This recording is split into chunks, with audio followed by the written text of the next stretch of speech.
In the Shade of the Qur'an by Sayyid Qutb, Surah 84, the Rending, Surah Al-Inshiqaq.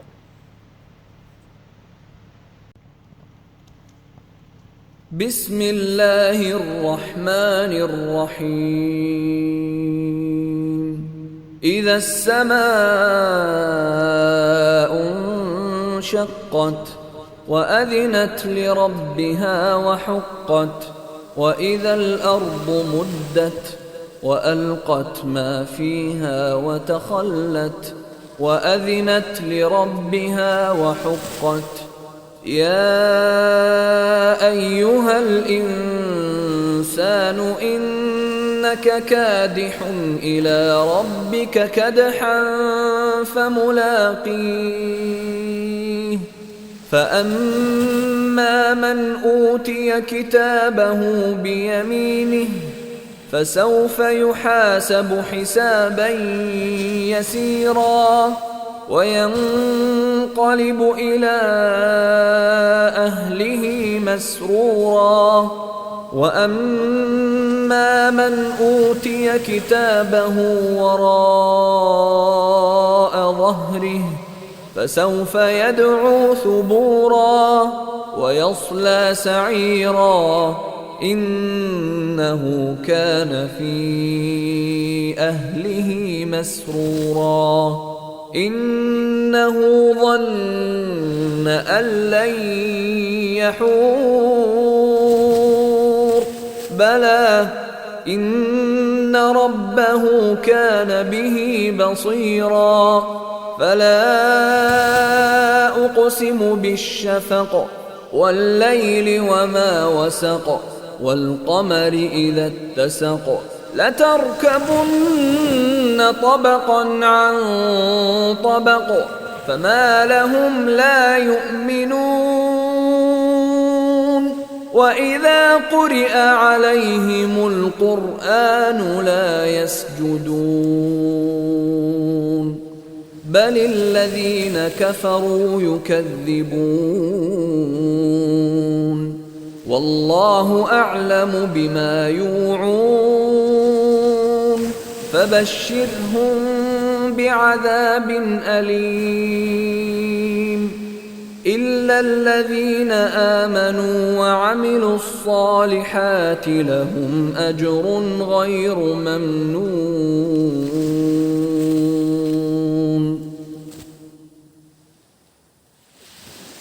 Bismillahir Rahmanir Rahim. In the name of Allah, the Beneficent, the Merciful.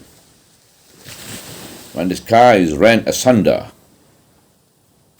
obeying her Lord in true submission, when the earth is stretched out and casts forth all that is within her and becomes empty, obeying her Lord in true submission. O man, you labor hard unto your Lord, and you shall meet him.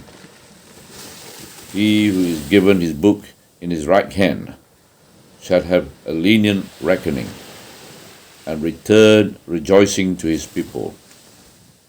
But he who is given his book behind his back shall call down destruction upon himself, and shall roast in the fire of hell. He lived among his family joyfully. He surely thought he would never return. Yes, indeed, his Lord was watching over him. I swear by the twilight, and by the night and what it envelops, and by the moon in her full perfection, that you shall certainly ride, stage after stage. Why then do they not accept the faith, or kneel in prayer when the Qur'an is read to them? But the disbelievers are crying lies, and Allah knows very well what they are hiding. So give them the tidings of a woeful doom, save those who embrace the true faith and do good deeds, for theirs is an unfailing recompense.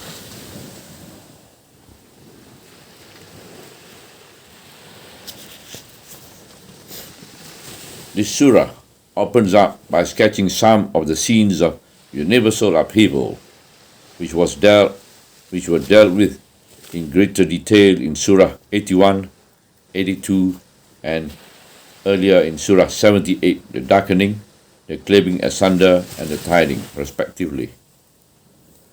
These scenes, however, are now given a special tone arising from emphasis on the complete submission by heaven and earth to Allah.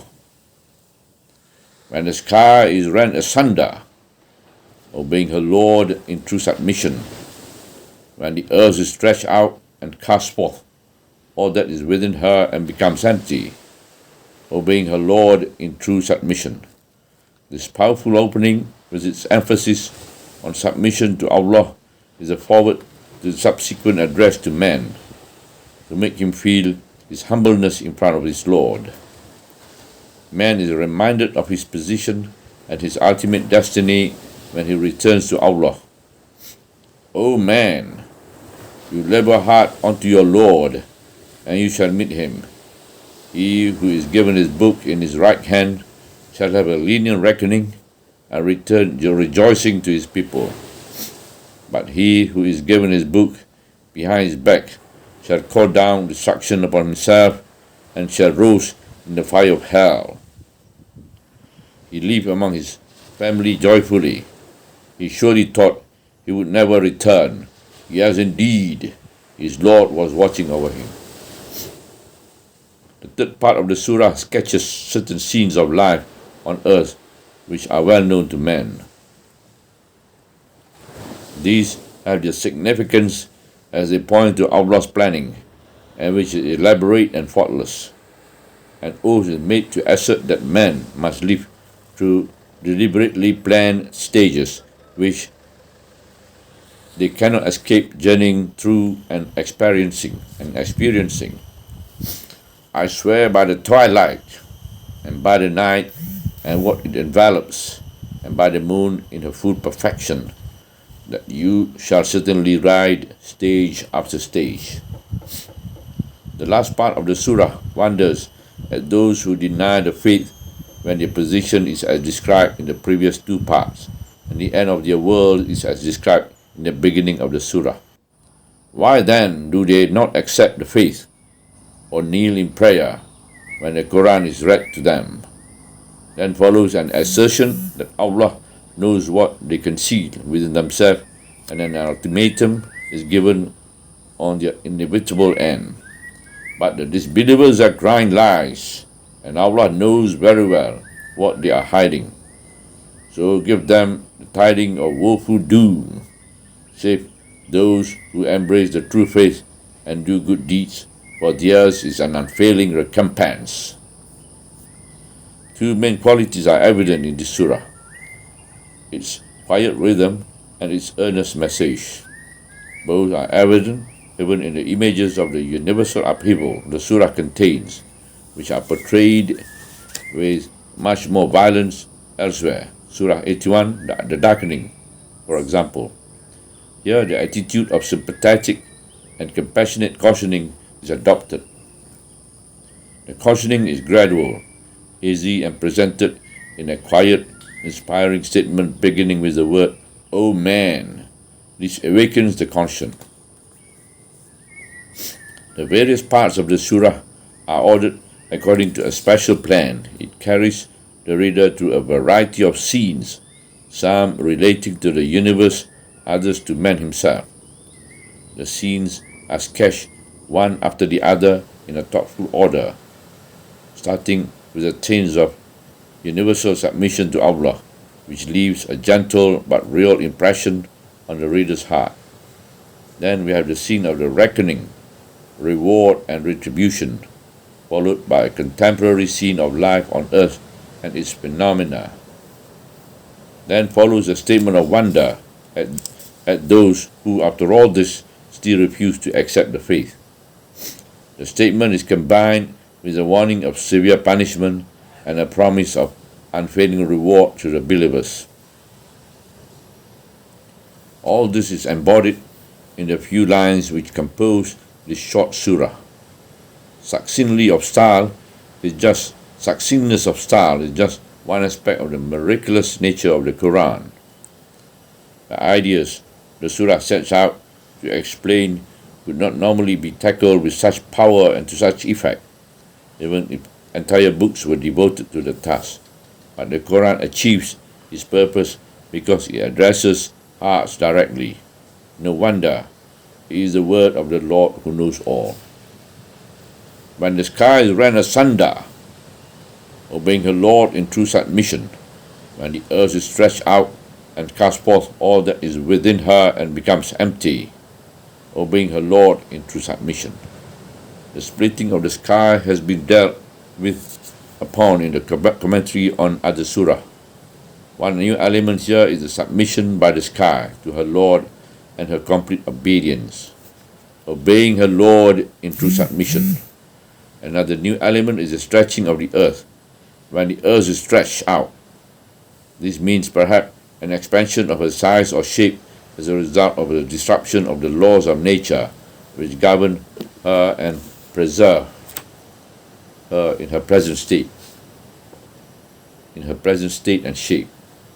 The statement made in the passive suggests that this will be carried out through the intervention of an outside force, and cast forth all that is within her and becomes empty. This image portrays the earth as a living entity, casting out what is within her and getting rid of it. There are indeed a great many things within her, countless types of creation that has lived, died, and were buried over a long period of time, the span of which is known to no one but Allah. It also includes abundant resources of metal, water, and other secrets unknown except to the Creator. The earth carries all this load one generation after another until that final day when it casts forth all that is within her and gets rid of it, obeying her Lord in true submission. She follows the sky's suit and declares total obedience and complete submission to Allah. The short verses with their vivid description show both the sky and the earth as living, receiving their orders and instantly complying with them. Their obedience is a manifestation of their conscious and dutiful submission. Although the scene sketched here is one of universal upheaval, which takes place on the Day of Judgment, its shades of humility, solemnity, and tranquility are brought out in full relief. The impression it leaves, therefore, is one of humble and obedient submission to Allah. In such an atmosphere of conscious obedience, man is addressed from high. O man, you labor hard unto your Lord, and you shall meet him. O man, your Lord has made you in a perfect way. He has given you your humanity, which distinguishes you from the rest of creation. Your humanity endows you with certain characteristics which should have made you more conscious of your Lord and more obedient and submissive to him than both the sky and the earth. He has given man of his own spirit and endowed him with the ability to communicate with him, receive his light, ennoble himself with Allah's grace in order to achieve the highest degree of perfection attainable by man. This is no little distinction. O man, you labor hard unto your Lord, and you shall meet him. Man certainly labors hard in this life, shouldering his responsibilities and exerting himself. All this he does in order to return, in the end, like the rest of creation, to Allah. Man labors even for what he enjoys. Nothing in this life comes easily or without effort.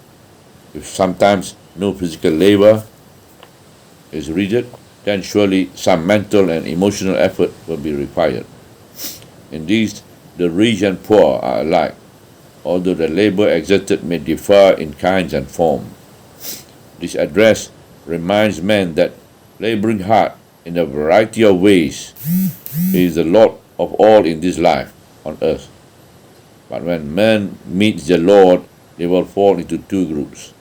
One will suffer hardship incomparable to that suffered on earth, another consisting of those who have demonstrated their obedience and true submission will enjoy the blessings of a rest in which the suffering of this life will be forgotten.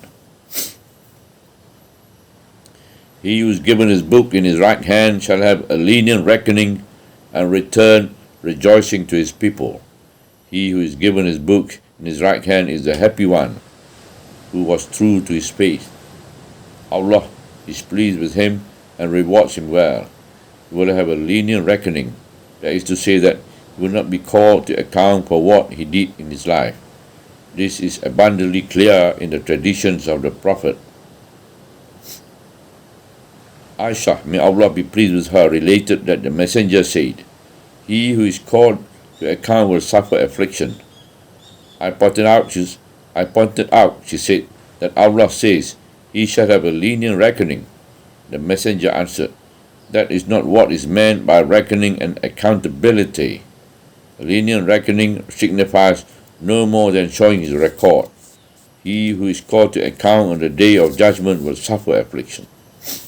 Aisha also related, I heard Allah's Messenger, peace be upon him, saying in his prayer, "My Lord, make my reckoning a lenient one." When he had finished his prayers, I asked him, "What is the lenient reckoning?" He answered, "He who receives lenient reckoning will have his record looked into and will be forgiven. But he who is called to account on that day will perish." That is, then the lenient reckoning accorded to him who received his book in his right hand. He shall win and return rejoicing to his people. He will also have won and arrived in heaven ahead of him. We deduce from this statement that those who accept faith in this life and adhere to the right path will gather together in heaven. Everyone ends up with those whom he loves and enjoy their company.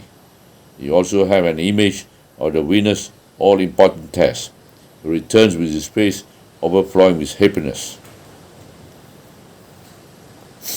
This image is the extreme opposite of what happens to the afflicted who has to account for his evil deeds and receives his book with reluctance. But he who is given his book behind his back shall call down destruction upon himself and shall roast in the fire of hell. The Qur'an usually makes a distinction between receiving the book with one right hand or left hand. Here we have a new image. The book is given from behind the back. There is no reason to prevent the combination of anyone being given the book in his left hand and from behind his back at the same time. It is an image of one who feels great shame and hates to be confronted with what he has done. We have no real knowledge of the nature of this book or how it is given in one's right or left hand or behind one's back, but we comprehend from the first expression the reality of escape, and from the second the reality of doom. This is indeed what we are meant to appreciate. The various forms of expression are used mainly to drive the point to us and to enhance its effect. The exact knowledge of what will happen and how it will happen belongs to Allah. So the unfortunate one would live his life on earth laboring hard but disobeying Allah and indulging in what is forbidden, will know his destiny. He realizes that what lies in front of him is more suffering and hard labor, where the only difference is that this time the suffering is greater, uninterrupted and endless. So he shall call destruction upon himself, for he will see his own destruction as his only means of salvation from what will befall him. When man seeks refuge in his own destruction, then he is certainly in a helpless position. His own non-existence becomes his strongest desire. His helplessness is beyond description. This is the meaning implied by the Arab poet Al-Mutanabi in his poem, which starts with what may be rendered in English as, Suffice it a malady that you shall think death's cure. It says much that doom should be desired. It is certainly a case of indescribable distress and misery. and he shall roast in the fire of hell. This is the end from which he wishes to escape by means of his own destruction, but there is no way out. Having portrayed this miserable scene, the surah gives us a glimpse of the sufferer's past, which led him to this endless misery. He lived among his family joyfully. He surely thought he would never return. The past tense is used here because we feel that we are on the day of judgment after this life has ended. The indulgence and the joy had taken place in this life. He lived among his family joyfully. He cared for nothing beyond the moment he was in, and made no preparation for the hereafter. He surely thought he would never return to his Lord. Had he thought about the return at the end of his journey through life, he would have carried with him some provisions to sustain him. Yes, indeed, his Lord was watching over him. Indeed, Allah has always been aware of man's thought, action, and feelings. Allah knows that, contrary to what man had thought, there would be a return to him to receive the reward merited by actions on earth. This is indeed what happens when all return to Allah to meet their appointed destiny, when what Allah has ordained would take place. The image of the miserable one when he was joyful among his families in this short life on earth, characterized by his hard labors, in one form or another, as a counterpart in the image of the happy one who returns rejoicing to his people to live with them an eternal happy life free from all hardship. The surah then refers briefly to some scenes of the world which man inhabits. Men, however, continue to overlook the evidence such scene provides of the deliberate planning that has gone into the making of this world. Indeed, this planning includes the creation of man himself and his phases and transitions through life.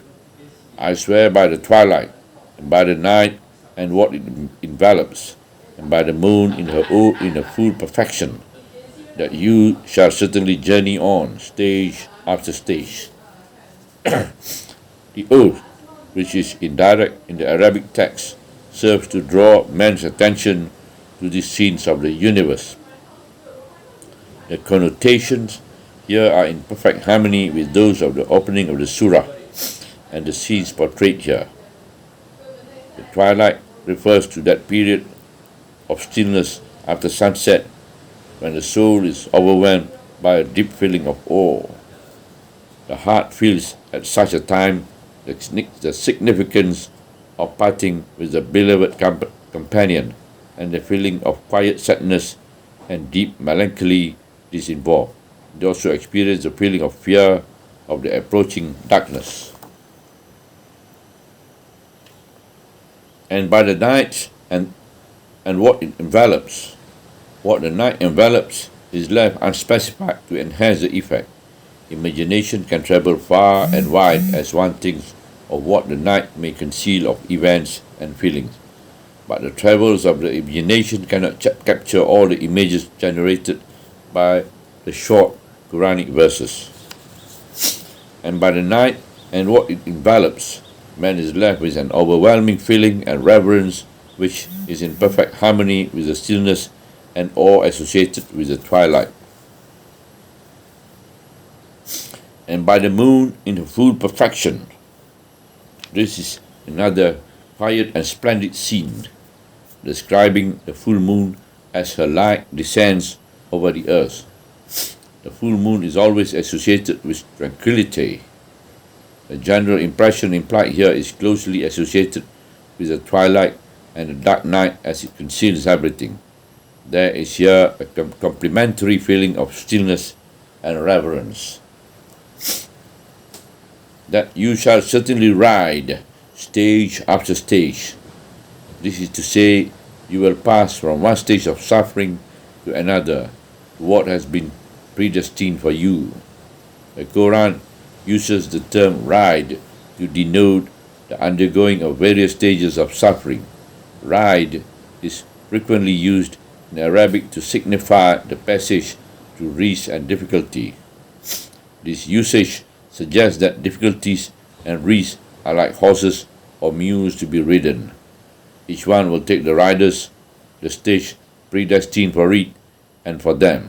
Thus, each one will deliver them to a new stage which is again predetermined in the same way as the universal stage. That is, the twilight, the night, and the perfect moon are predetermined. They eventually end with their meeting with Allah, which has been mentioned in the preceding part.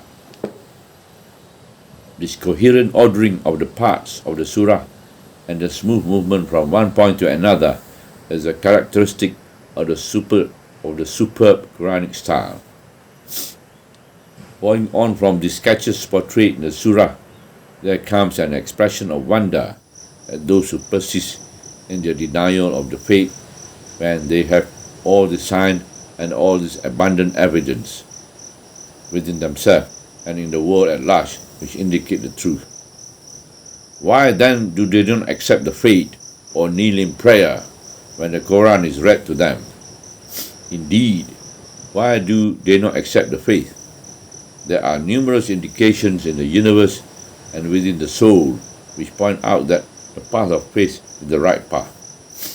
They are at once numerous, deep and powerful, so they besiege the heart if it tries to run away from facing them.